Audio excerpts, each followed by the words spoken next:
Hello and welcome everyone, this is 5-Star General. You guys may remember me, maybe.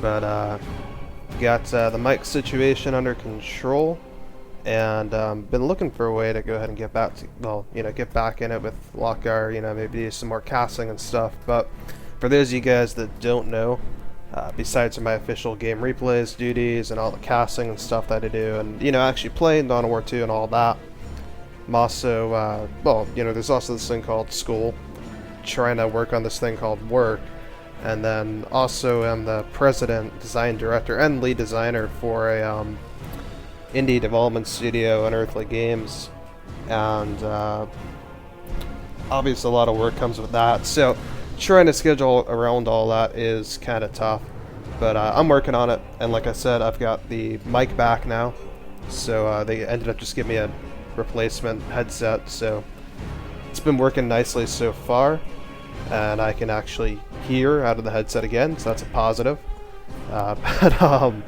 Anyways, so today I'm gonna walk through a couple of 2v2 replays here, and the intent of both of these, they are, as I'll show you real quickly, you can see I'm tearing up 16 down here. They're both Imperial Guard replays, and they both showcase, as you can see in the description here, Inquisitor, Turret, 3x Guardsman, Catachans in Tier 1. And Tier 2, well, let me just go through the build order really quickly, and then I'll talk about why I'm sitting here with this little video and sitting here on the screen for just an extra bit. But the build order, like I said here, is that you're going to go ahead and you're going to get starting Guardsman squad, your second Guardsman squad, and at that point you're going to figure out whether or not to put up the turret then. It's not so much that you're going to be delaying the turret ever, it's simply that you're putting the turret up immediately, and the thing of it is, how far do your Guardsmen have to walk to where you need to put the turret up? If your Guardsmen have to walk a very long distance, you're going to be able to queue up your third Guardsman squad before you have to queue up your turret. That means you don't have to delay production of that third Guardsman squad. Otherwise, you'll delay it by like a few seconds, which doesn't sound that significant, but when you're only running with 3 Guardsman squads in the early game, it's very significant. Nonetheless, if you can get the turret up closer, then you're going to want to get the turret up first, because the turret is actually the biggest asset in this build in terms of positionally and everything else, and it will influence your opponent's behavior. And of course, the longer you wait to get it up, the harder it is to actually get it up where you want to get it up. So you'll see where I put the turret up and everything. And so once you've got the turret up, basically, depending on what race you're up against, you have your Inquisitor wargear to acquire. Basically, you're going to get a weapon, either the Crossbow or the Holy Brazier. Again, depends on the race. Primarily, the only time I go for Brazier at the moment over Crossbow is against Space Marines, and Tyranids I usually will as well. Crossbow's nice against Tyranids too, but at the end of the day, just kind of comes down to the actual damage that Brazier does is a lot more effective than Crossbow. Even though she does have to get a melee for it, and the area denial is just so worth it. Orcs, you can kind of go either way, it depends on what you need. I've accidentally gotten Brazier a few games, had that go really, really well. Crossbow will work just as well, it just depends on how you use it too. Crossbow definitely against Eldar, definitely in mirrors. And I like it against Chaos personally. It gives me a little more control over the heretics, and also does a lot more damage to their heroes, which usually can use more damage on them. So, after you've got that, that's going to be about your first 20 or 30 power is going to be going into that. And then after that, you're looking to get Catachans, again, as soon as you possibly can. You're going to have to work the generators and try not to reinforce your Guardsmen. You're going to have very low Guardsman squads. So again, the whole early game is just this big delay in action, because you delay until you get the turret up, you delay until you get the Inquisitor wargear, you use that to delay until you get Catachans, and then once you have all of that, once you have Catachans, that's when you can start pushing into Tier 1. It's a very kind of reserved Imperial Guard Tier 1 build, but I feel that in some ways it does scale a little better than the standard metagame build for Imperial Guard right now that's so Sentinel focused. But anyway, so that's the basic build order. The reason why I'm going and doing a little cast on this now, or video I should say, is because with the upcoming change to turrets, they're going to now cost 10 power, and there were a lot of questions about, well, how in the world, well, I know a lot of players are like, you know, not asking these questions, but a lot of Imperial Guard players have asked me, you know, how were turrets effective before? How were they, you know, how are they ever going to be useful, especially with stuff like immolate, destroying turrets, you know, outright. And there actually are ways to save your turrets from immolate, but I won't go into them at the moment. But, you know, for 10 power now for a turret, it's going to be a little tough. Obviously, this entire build I'm going to show you guys can be wrecked by that. I will tell you, though, this would still work if turrets are 5 power, so that's why there's maybe a little bit of debate about, you know, turrets 5 or 10 power. 5 power, you know, 10 power maybe seems like it does wreck the purpose of turrets, which I feel like this is a good usage of turrets in these builds.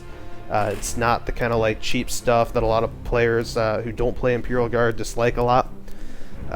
But you know, anyway, so we're just going to go ahead and boot up the first replay, get into it, and I'll walk through it a little more then.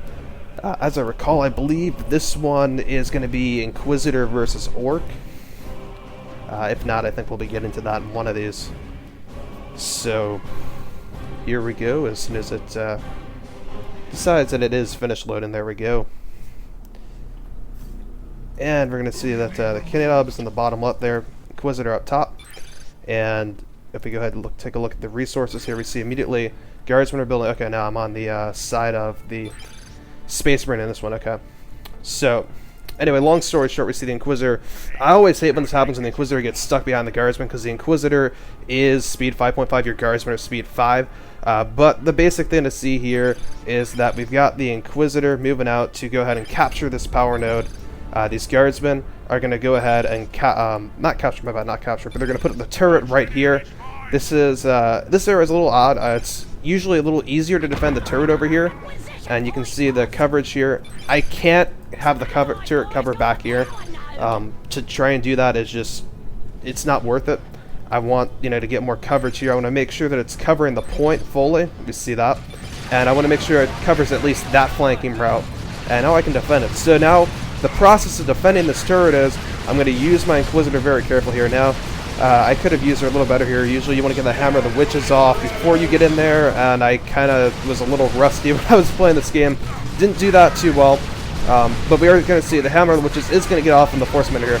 This is key for the Inquisitor variation of this build. This build does work with all Imperial Guard commanders, though, currently. It is a little harder with, I want to say, Lord General, and Commissar Lord, you know, is different, but, you know, he works pretty well with it as well. Because instead of having Hammer of the Witches, he'll be able to just stand up to those kind of heroes. Anyway, though, you can see that the turret is providing a lot of really good fire support here against these Tactical Space Marines. I do want to mention, this build worked even before Tactical Space Marines got their health nerf. This build actually, I haven't even really used it too much with the health nerf yet. It honestly, the health nerf really didn't make a difference for it. Tax would usually retreat well before it became an issue. But nonetheless, so we've got our 3 Guardsmen here. It's taking forever for their flashlights to really do anything to these tacks, but they are controlling them. You know, they're in heavy cover, and I'm just taking the attrition. Yeah, I go down to 4 out of 9 Guardsmen, but look at this. I'm now able to push, and his, you know, he's going to be able to keep me from pushing too much, but the thing is, he's not going to be able to push me. I'm going to have the option to node up this generator when I want to. And now the key here is getting this Inquisitor back in the field. If you can, you're going to want to keep your hero in the field the whole time, because, of course, you basically only have one type of unit on the field otherwise until you get your Catachans out. And meanwhile, we're seeing this is actually going to be a little bit of a variation of the build here. Because my Inquisitor got forced off, I'm going to go Catachans first. I'm not going to get Brazier until after I have Catachans. That's unusual for me. Usually, I will go ahead and get Brazier first, because that will allow me to go ahead and provide some area denial quickly and defend against any kind of Tactical Space Marines thinking that they can get all up in my face and force melee, which would be a smart response. But then again, that's what the turret is really here for. You see, the second I'm threatened, I don't want to take too much yet. I don't have my Catachans out, so I'm just going to kind of fall back to the turret a bit. I can repair that pretty easily. The second they move in range here to kind of start attacking me, the turret's going to start hitting them. And we're going to say I still have Hammer of the Witches here, so I can control the Force Commander. I can control his movements. That's really, really key, is usage of Hammer of the Witches. And now he's trying to sneak a scout squad back here. Catachans coming out. Nice timing here to go ahead and just shut this down. And I am actually going to go ahead here and use the explosive shot there. Reason why I go ahead and use that explosive shot seems like a waste of an ability. I'm not going to catch the scouts. I'm not going to kill anything. That's fine. I want them to be retreating. I don't want them on the field of battle at this point. Alright, so here we go. Hammer of the Witches. Make sure the Hammer of the Witches comes when he's within range of the turret.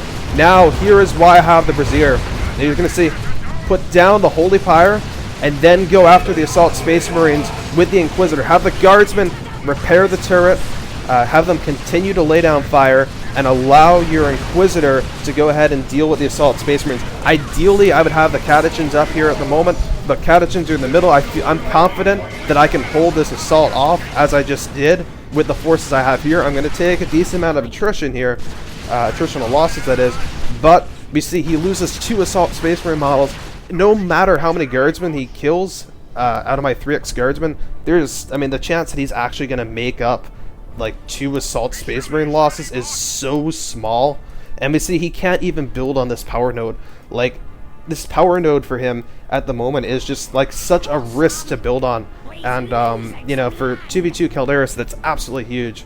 This is another big part of Catachans being awesome here.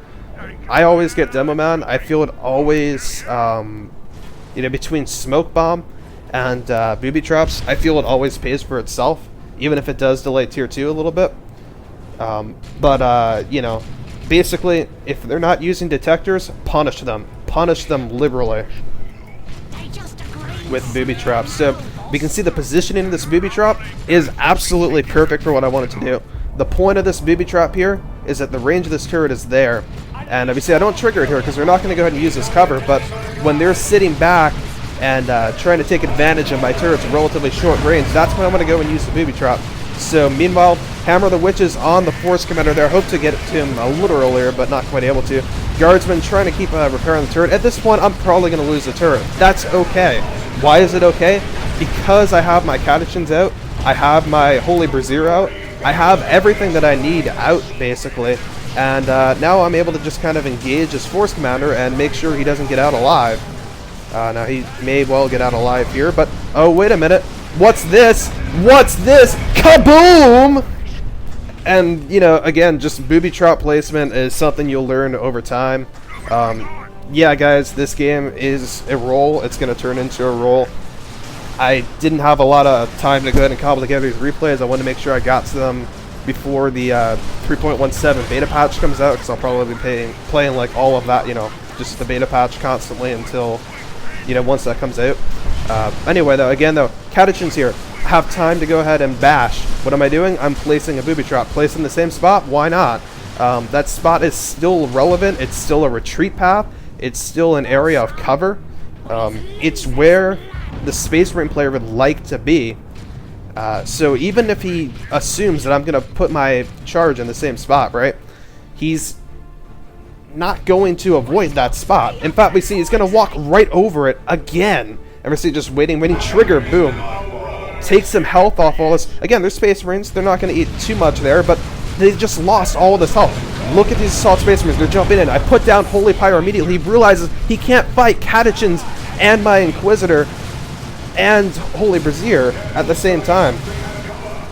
Holy Pyre. Just look at this. They get forced off, and again, this all starts with that Booby Trap. And so, again, like I said, this build is very different from a Sentinel-focused build, but in many ways, it's almost as viable, or if not, more viable in some ways. It just takes different kinds of micro. Now, we do see, though, the Space Marine player is in Tier 2, and, I'm in Tier 2 at this point, too. I'm getting Ogryns right now, the second I can. He's prioritizing a Plasma Devastator. He would have been able to get a Razorback out if he wanted to. Razorback is annoying, but I can always go ahead and just, fall back a little bit, give some ground for a brief period, while I go ahead and grab Inferno Pistol if he grabs a Razorback, right? Inferno Pistol will allow me to go ahead and deal with the Razorback efficiently. Once I've dealt with the Razorback, I can go ahead and switch back to Brazier or keep Judgment Pistol, do whatever, really. I don't want to spend what I would have to spend on Judgment Pistol, but it's still effective, so. But yeah, anyway, at this point, there's been a rage quit, and the computer is just doing whatever. But I feel like that's a decent demonstration of how to go ahead and execute the opening of this build, and it just kind of brings us up to the point where now Ogryns are on the field as well. I like to get Bonehead immediately because with such a 3x Guardsman build backing the Ogryns, there isn't, they have to be that total entry force. The Catachans can help set them up a little bit, but, you know, I feel like the Ogryns have to close such a gap there, it just helps to really have that to begin with, as opposed to trying to get it halfway through. Also, we see Catachans going ahead grabbing the Melta as soon as I can here. I get that after I get Ogryns, because Ogryns, especially when Assault Space Marines are on the field, Ogryns are the most important unit for you to have in Tier 2. They are the complete opposite of everything else you have in this build, but other than a vehicle would be even more opposite, right? But outside of a vehicle, Ogryns are the most opposite thing that's in your whole build here, right? Because you've got like squishy Guardsmen, you've got squishy Catachans, everything is squishy, squishy, squishy, squishy, squishy, squishy, high model count. Ogryns are low model count, big damage, melee, they're not range, or melee. Catachans are also, you know, melee, but then watch your set up. So again, computer, but just processing a few things. Computer actually showing really nice retreat timing there, though, to not get knocked back by that old reliable. But you saw it basically had a plan the whole time. And so again, I'm just going to go ahead and back out of this at the moment because there's no reason to watch the rest. But you know, you can go ahead and see how the build unfolded there. You know, we started, and that was, by the way, I talked originally about the variations of the far turret and the near turret, right? And how that changes your 3x Guardsman build order. So that game, I built my I queued the 3 Guardsmen. So that is, you know, starting Guardsman, obviously already built. Second Guardsman, obviously you always queue that immediately. And third Guardsman, I just queued right after. You know, with the capability to queue, you know, there's no reason not to. I mean, it's efficient macro to, if you know when you're going to have to queue something, and when your next capability to queue something else is going to be, go ahead and queue it at the earliest possible point. You know, it's perfectly fine. And so basically, you know, that was, again, the variant where I queued the Guardsman and then the turret, because, number one, by the time I got sight of the turret, I already would have enough for both the turret and the Guardsman, and number two, just, again, more efficient. And it did not, as you saw there, my Guardsmen, the second they got to the spot I wanted to put the turret down, they were there, and they were ready to go ahead and put it up, and they did. So there was just, again, no delay in that build whatsoever. And, you know, right. I don't know too much what else to say on there, but, you know, again, I just want to point that variant out. So I believe the next replay should be the near turret variant, and I'll try to go ahead and catch that for you guys. As you see, my ally here, Gilgamesh, went ahead and switched over to Imperial Guard himself, but he's going to be playing more, I believe, a 1 Sentinel Lord General build. But anyway, so we're up against Orcs and Eldar. I'm trying to remember if in this one it was the Orcs or the Eldar. I think this one was the Orc that I ended up against. Either way, they're going to go ahead and boot into this. And we saw I had a grins on the end of the replay, like, name here. It didn't really mean anything different, honestly. It was just 2 replays, same build. This one I just had to clarify. Oh, by the way, in T2, there were also grins. So let's go ahead here and starting in the bottom right. Oh, no, this is Eldar. Alright, and a Warlock at that. So we're going to go ahead and see that this is going to be a closer turret position, because we're going to be turreting in this general area that I'm kind of pointing out up here. So I have my Inquisitor going over to the power node here, and I don't know why the music stopped, by the way. That's a bug in Retribution itself. But anyway, so turret's going up here. This is basically positioned as far forward so that any kind of incursion on the point is going to get punished. Any kind of near cover is also going to get punished. And anything back here, again, they're going to be able to stay there. But when I get Catachans out with booby traps, they're going to be able to go ahead and take that out. So, by the way, if you were watching the queuing stuff down here, you'll have actually seen a slight delay as far as that goes. Destructor Looked like it should have done more damage than it did, but actually, if you really looked really close there, it missed just a little bit above, because I got the guardsman moving there. If I didn't get them moving, it would have been a little scary, but... So we're looking at two guardians already, I want to say, on the Eldar side, and I've got my 3 guardsmen out. And by the way, the other part of this is Sergeant. Basically, you get Sergeant as soon as you possibly can with this for each squad. The first Sergeant upgrade goes on the first squad that's building the turret. That should be... The timing on that usually coincides exactly with when your Inquisitor finishes capturing whatever she's capturing. So it's kind of interesting knowledge of the day, but interesting and unnecessary, I guess I'm going to say. This is a really quick 2v2 thing, by the way. They're going and they are heading over to do a little bit of double pushing here. You see my ally, Gilgamesh here, using the Sentinel to actually make a much more aggressive multi-laser turret push. He actually should be using this to focus fire on that right now. That would be the smart way of doing this, but I'm not sure he realizes that's not happening. Either way, so we do see here that they're double pushing him, and he's being pretty aggressive. This is fine. He's going to go ahead and lose this. And this is what I believe the turret nerf is trying to prevent to some degree. Now obviously we see they're able to take this out pretty well, but that can be an issue for some races and whatnot. So that's what they're trying to prevent. I don't think they really care about this so much. This is just area denial, but area denial is pretty key. And so meanwhile, this seems really weird that I'm just sitting in the middle and not really helping over there. But there is a reason for that, and basically is trying to minimize losses on all sides here. And again, without Catachans, this is a weak tier 1 build. Honestly, my ideal choice would not be 2xIG to go ahead and do this kind of build in 2v2. In 1v1 it works a little differently. I wish I had a replay for that to show you guys, but it can work. It is a little harder though. Either way though, we do see, let's go ahead and switch over to this.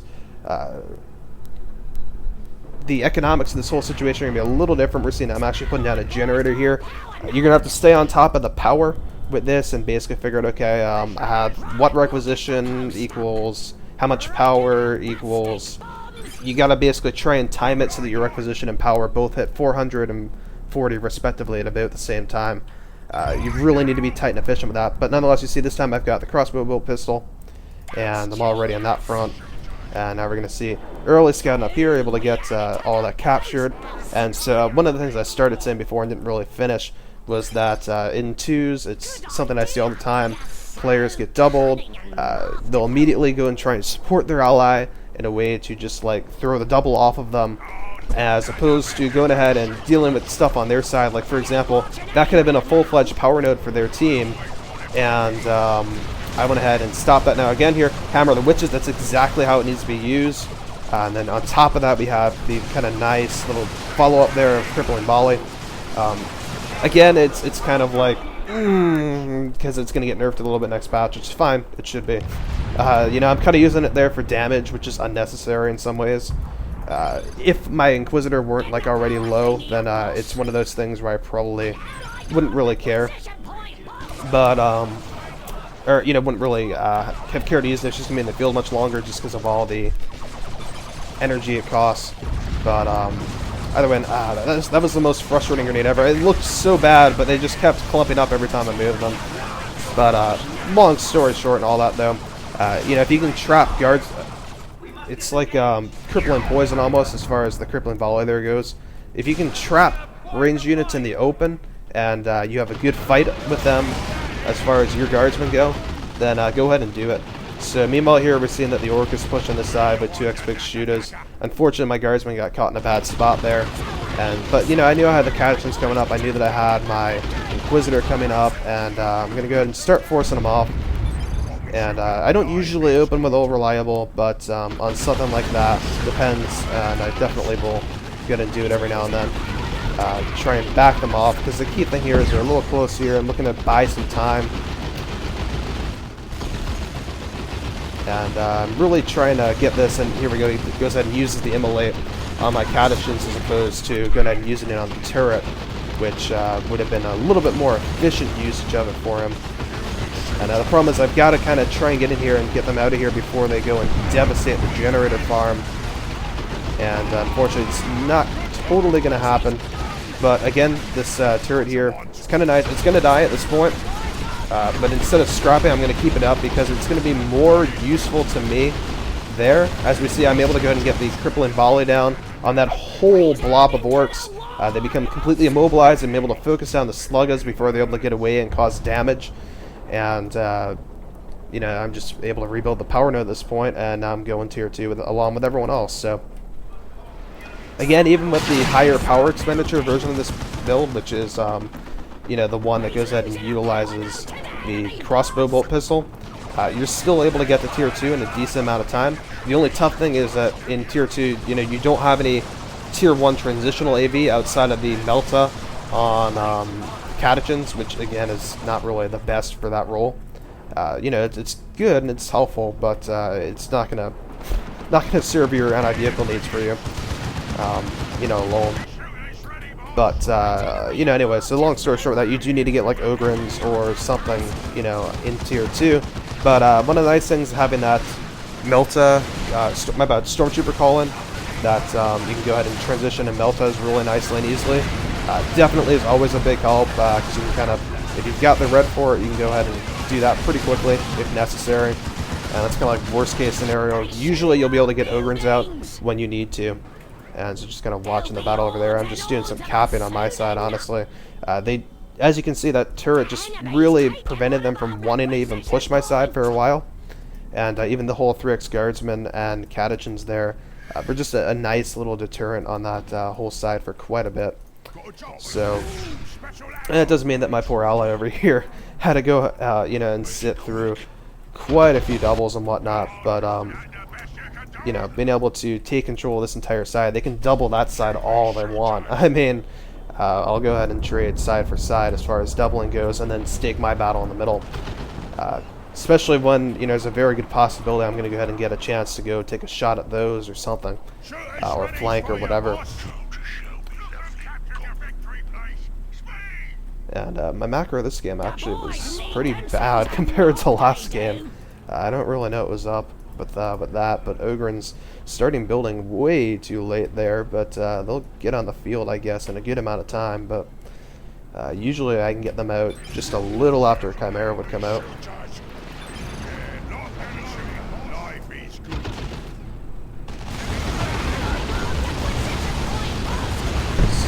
Catachans trying to get the move on in here. Unfortunately, I started this retreat before I realized the zap had hit, but it actually didn't do too much here.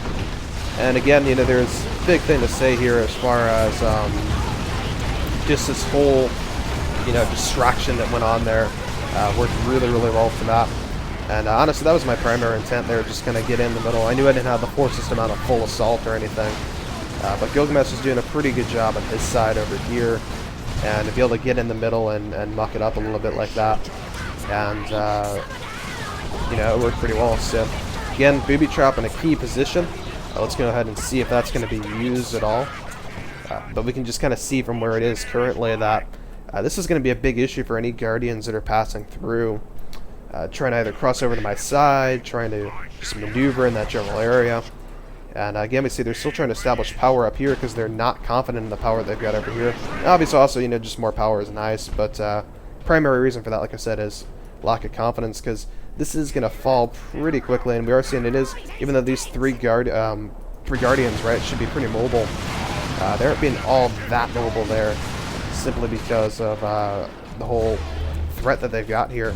But again, they're going to have a very hard time pushing against the Catachans, particularly with the Inquisitor and the Crossbow here, and I'm also getting Excruciators because the ability that comes with it is pretty nice. So again, just kind of more capability to lock stuff down. Between Hammer the Witches, Excruciators, and Crippling Volley, there is really no reason why you should not be able to lock down your opponent's units for extended periods of time. So, and again, just focusing on that power as necessary. And now, again, this is where sort of like they're doubling, and now have a chance here to go ahead and get in here and really screw up things here. The Ogryns going ahead with 3 Guardians. Boom, you see the combination here, the Ogryns with Reliable setting up the Ogryns. The Catachans with Reliable setting up the Ogryns. And that is something, again, you always want to do. You've got plenty of capability with this build to go ahead and leverage synergy of all kinds. Now, Audark is also, the other nice thing about this is Audark is not a big threat at all. You'd think with like 3 guardsmen, like 3 range units that are terrible in melee, right, that you might have problems with an Audark. But no, you do not have problems with an Audark with this build. And like I said, the reason for that comes down to Catachans are really good versus the Audark. Their melee is pretty successful against her. And, you know, furthermore, Ogryns also not that bad against her. I mean, her alone against Ogryns, you know, with Banshees and stuff are kind of a threat. But the second that you get in there and you start having, you know, Catachan support for the Ogryns, and you have the Inquisitor supporting the Ogryns, stuff like that, you know, you start to get a very different situation. Now, unfortunately, I kind of wish that the Catachans were over here right now, but retreat coming a little late, and I should know better, but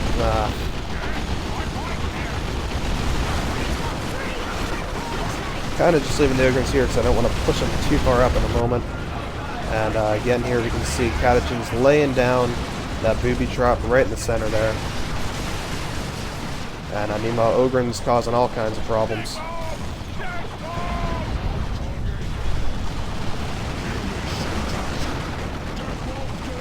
And I do like the Weird Boy there knocking the Ogryns out of the way. But again, I don't know what these Guardians are doing here. They're trying to nuke my Ogryns. Well, whatever. Again, just sitting there buying the time that's necessary. I kind of like the usage of Smoke Bomb there, except the only problem with it. And by the way, it's going to be a nice global coming in here. Oh, there we go, Promethean Strike. But anyway, my one major issue with the smoke there, I guess it worked out alright though. It does reduce outgoing damage as well as incoming, so you do need to remember that when you plop it on an AV platform or something. But so let's go ahead, turn around, take a look at the economy here. And we see it looks a little odd because you see pretty big tier 2 expenditures here from Gilgamesh. He is in tier 3, but he's still buying stormtroopers and whatnot. We see the Eldar player is tier 3, and the Commando Not player is still tier 2. This is pretty typical for orcs, by the way. I know I'm showing some Imperial Guard right now, but you know, this kind of low requisition count here in tier 2 is again very very typical, especially with these tank buses on the field. That upkeep and then just the overall bleed on their front is kind of big. So by the way, these Guardians did indeed just go ahead and tank one of the booby traps that was set there. And I'm trying to take some control over the middle here, but there we go. And again, just a little bit of you know, Catachan 101. Again, I know that not a lot of players keep them around by this point in the game. They find a way to lose them sometime earlier. They really are an exceptionally useful unit throughout the game, all the way up to and including when super units are out. They are still one of the more effective units in the IG arsenal against avatars, if you can believe it. By the way, I really like this focusing here, the Assault Kit Stormtroopers go ahead and deal with the Weird Boy. That is one of the best ways to go ahead and deal with a Weird Boy, is just that sort of insane range firepower. He's only infantry armor, so... But nonetheless, kind of going back to focus on what I'm doing. I just kind of went to tier 3 and went for a gameplay. Usually I, you know, don't like to just kind of like wait that long or anything, but there's not much out at the moment that is making me want anything else in the Imperial Guard roster, basically. Yeah, I could get a Manticore, but what good would it do me? There's very few setups on the field. The Orc Force is relatively mobile. You know, the Commando Knob, of course, has the capability to go ahead. Stealth this force is just stealth tank busters could go ahead and take out the Manticore. And I'm not going to babysit the Manticore with my Catachans, so you know, why would I, again, you know, bother too much with that? So again, another booby trap. Why is this here? Because it's a nice little choke point there. And meanwhile, we've got these Ogryns just going up here, and they had lost the bonehead in a previous engagement, so they're actually rebuilding it right now. And look at this right there as it completes, and it's just perfect time in there. They're not going to have a big issue forcing off these guards, the Guardians. I apologize. I don't know why I'm stuttering so much today, but Anyway, they're going to do their best to try and get these. And it looks like, oh, look at that great warp throw, right? Look at that great warp throw. This guardsman is going to get away. Is he? Is he? Is he? No way! He won't get away because All Reliable on retreat just goes boom. So, again, like I said, Catachans just useful all game long. You know, even with a Baneblade hitting the field at this point. I mean, it is GG at this point. You can see the victory point counters already basically indicated that. They haven't been able to hold the top side at all game. I mean, they're pulling out an Avatar, but Avatar versus Baneblade. You know, I mean, the only positive here is that, you know, I'm getting Plasma on these at some point. But, you know, I don't have 3x Plasma I could have had. But then again, though, had they not cleared my pop earlier, might not have a Baneblade right now. So that is the other thing, too. You know, if you lose a 3x Guardsman, or you lose any significant component of this particular build, you're able to transition into a Baneblade pretty easily because of that. Now there's a period where you're very vulnerable though, and you know, it does take some time. It is possible, I want to say, to recognize that if you're the enemy. And I really royally screwed that up. I should have my timing better there. But anyway, so there's the game. But so that's two different instances of the build that I was talking about, or you know, that I made mention of before, about how you can use this turret at the beginning here. And we saw in this game, the interesting thing about it is this turret didn't play a very big role, like, at all. But the little role that it played, or the little roles that it played, were in number one. My bad. Number one, why in the world are they doubling the, you know, consistently doubling the side that doesn't contain our generators, right? So they're not doubling over here where all of our generator farms are. They're going ahead and doubling Gilgamesh's side, which is effectively, you know, I term Calderis 2v2 to basically be like an attack and defense map. You know, this is basically a neutral generator farm. This is a neutral generator farm. These are kind of like your, if you control these, you get a bonus, and then you're guaranteed these, but they're like your objectives, right? So you're either defending this objective or you're attacking this objective, and you know, your success at those is going to dictate, you know, most of how the game goes, pretty much. So you know, with that said, I definitely think there's something to be said about the deterrence power that this turret had, in terms of, you know, obviously the original reason why they doubled over there was because of the aggressive play of Gilgamesh, the aggressive early turreting and whatnot. But to sustain that double on that side is a non-viable decision that can only really be justified by this, you know, the other side being very, very tough to go ahead and do something about. And they eventually got to it, but they got to it really, really late, did very little damage to it. And again, that brings up, okay, so what did the turret do that game? Well, the turret, when it was called upon for a very brief amount of time, basically sat there and forced the Burna Sluggas to go ahead on a mission over there, and in fact forced the entire Orc force to go on a mission to take out that turret. The second they went and did that, crippling volley on that whole force, they get forced off by just, you know, too much firepower, being focused on the right things at the right time, and you know, the turret was lost then, but you know, it basically recouped its investment. I mean, the amount, at least 4 Sluggas went down, or 4 Slugga models, I mean, you know, went down in that battle alone that made them retreat. And then you know, after that, you had, you know, whatever. So right. You know, basically, long story short, even though the turret wasn't as visually useful as it was on the first game, where you saw it was just constantly attacking Space Marines, Scouts, the Force Commander, whatever, in this game it served much more subtle purposes. And typically you'll find it will do that. You know, it will be a big force for you in that way. And so then let's kind of look at the build beyond the turret. And the build beyond the turret is basically that you have this 3 guardsman build. If you notice, the only time I got Commissar actually was at the very end, after I had lost 2 of my guardsman squads and only had 1 left. At that point, why not get Commissar? Because you know, it's not that expensive. You know, it's definitely affordable. It you know, it's going to vastly increase the efficiency of that squad and the damage output of that squad, and it's not going to kill my upkeep or pop or anything. When you start getting Commissar and Sergeant on 3 squads of Guardsmen, usually a bad thing. And when you're going 3x Guardsmen, I've tended to find that just sticking with the Sergeant is plenty sufficient. I know it sounds really weird, really bad or whatever, but it actually isn't. I mean, I know how big of a DPS boost Commissar is, but at the same time, when you're using your Guardsmen at that stage of the game, if you're really using them for DPS, you'll be getting Plasma to go ahead and deal with heavy infantry. Otherwise, they're going to sit there, they're going to be persistent sponges that are just really annoying. And, you know, again, without,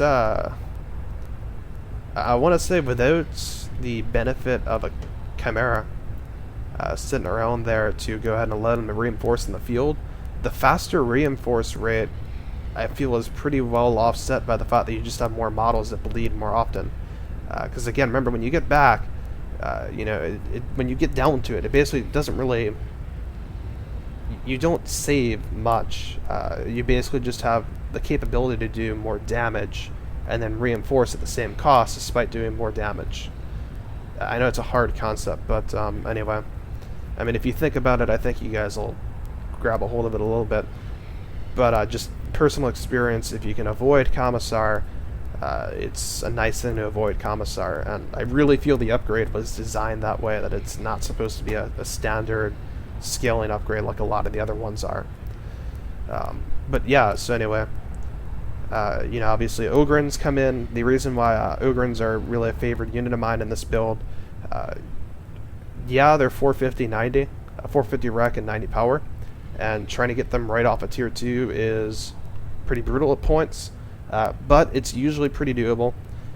You know, you just gotta focus on that goal. You've got to save. It's just like when you're trying to get Catachans and your early build orders and stuff out of the way, or your early build order and this out of the way.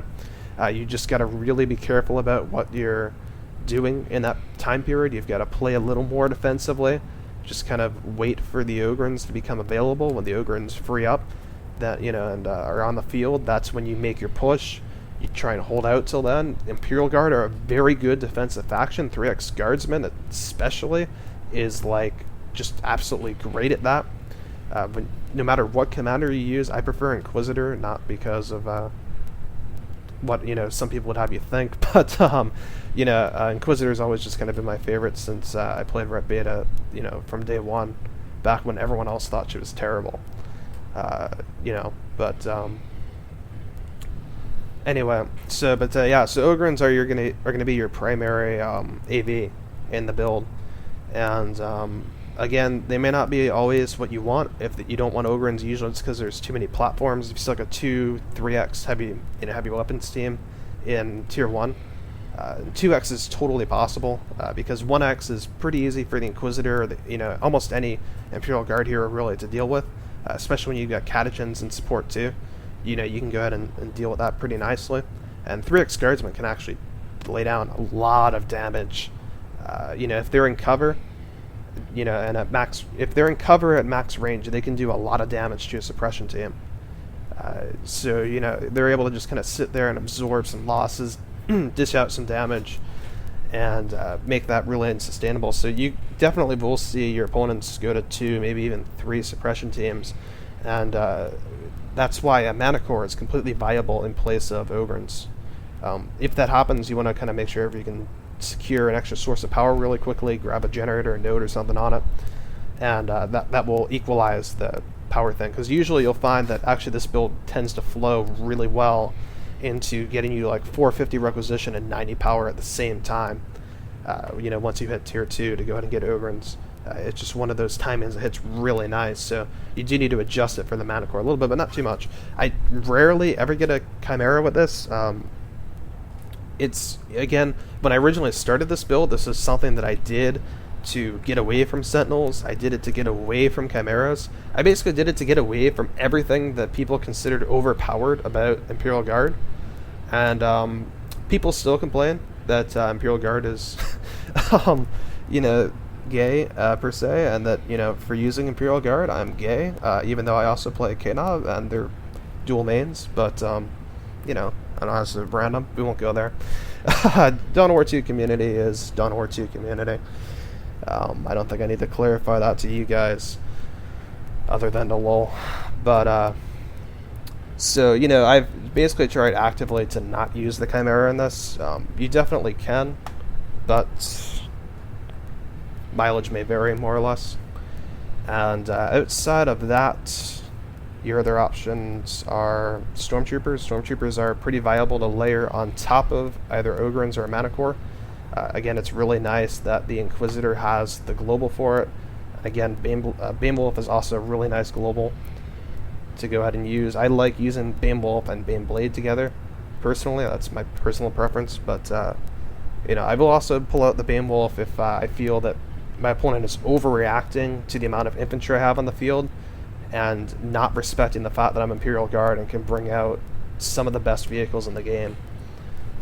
So, all that said, Tier 3 transition, I mean, basically the awesome thing about having 3x Guardsmen around at any point in the game is that, you can transition to vehicles anytime you like, because you've got the repair power at 3 Guardsmen at your disposal, at your disposal whenever you need it. It makes this giant blade here a bigger beast than it already is.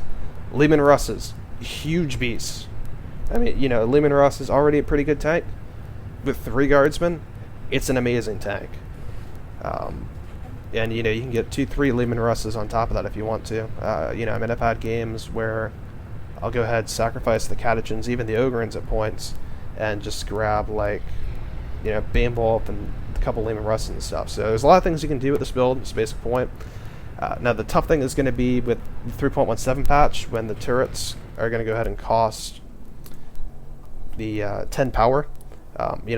Again, in Keltos' mod with 5 power, they're viable, but above 5 power, I don't see that working. I mean, I guess I'll give it a try, but I think it's going to be a huge risk. And one of the nice things about this right now, even at 5 power, you can plop down one of these turrets and you can lose it, and you can kind of end up in the situation where, well, I lost it, but I got my money's worth at least, and that makes it okay. I think you're going to have this risk now with 10 power. It's not going to be okay, and it's not going to be up immediately, and good opponents are going to recognize what build you're going to try and go for with that, or at least check for if you're setting up to go ahead and put a turret up, and they're going to be able to get in and disrupt it early. And if they disrupt it early, again, this build becomes very hard to do. So what I'm kind of looking at maybe for next patch is kind of working a heavy weapon squad into this as the first 30 power, second 30 power being wargear, and then the 40 power after that being Catachans.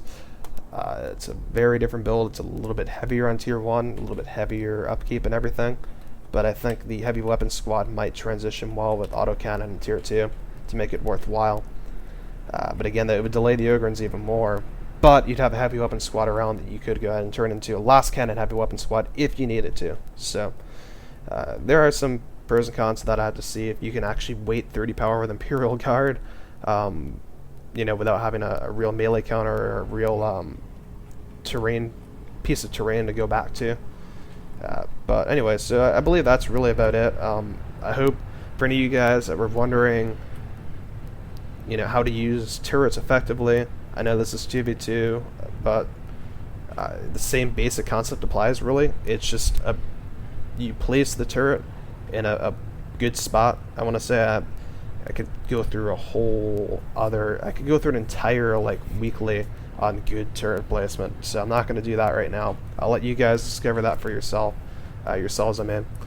But so it's basically getting the turret in a good spot and having it cover an area, and then being aware of that area and being able to basically have this location that you can partially retreat to and work around, where your opponent is taking extra damage, and your guardsmen really are able to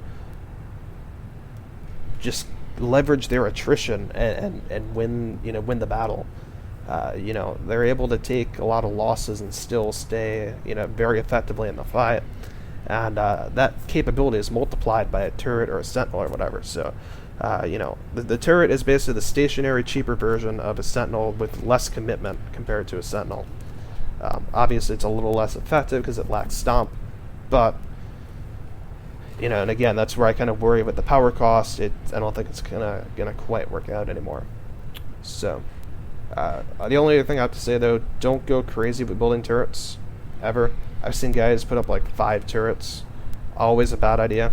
Way too much requisition spent on turrets. Good opponents will just let you build the turrets, fast attack tier 2, wipe them out in tier 2, wipe you out in tier 2. Even 2 turrets, usually 1 turret too many. You typically want to find one good spot for 1 turret and leave it at that. But if you can, if you find a use for 2 turrets, then feel free, try it. Don't let me, dissuade you from that. But like I said, primary point of this is how turrets can be used without putting them up at gen farms prior to 3.17. So we'll have to see if they can still be used like this in 3.17. But definitely it's going to be a lot harder. So thanks for watching, guys. Just 5-star general. And like I said in the beginning of this video, hopefully Locker and I will be able to work out a schedule for weeklies. Like I said, we're not going to continue dailies. It's just going to be, we both have too much going on. But I think we can get 1 episode a week, maybe an hour, hour and a half. So, and beyond that, on the game replay side of things, we're still looking for a new senior referee, but we may just work on the 2v2 tournament a little bit, without having that in place anyway. But definitely, if you're interested in a referee position at gamereplays.org, PM 5-star general. It's 5 asterisk, the asterisk on your keyboard. General. And that's over at gamereplays.org/DawnOfWar2. So, with that again, thank you guys for watching, and hopefully I will see you soon.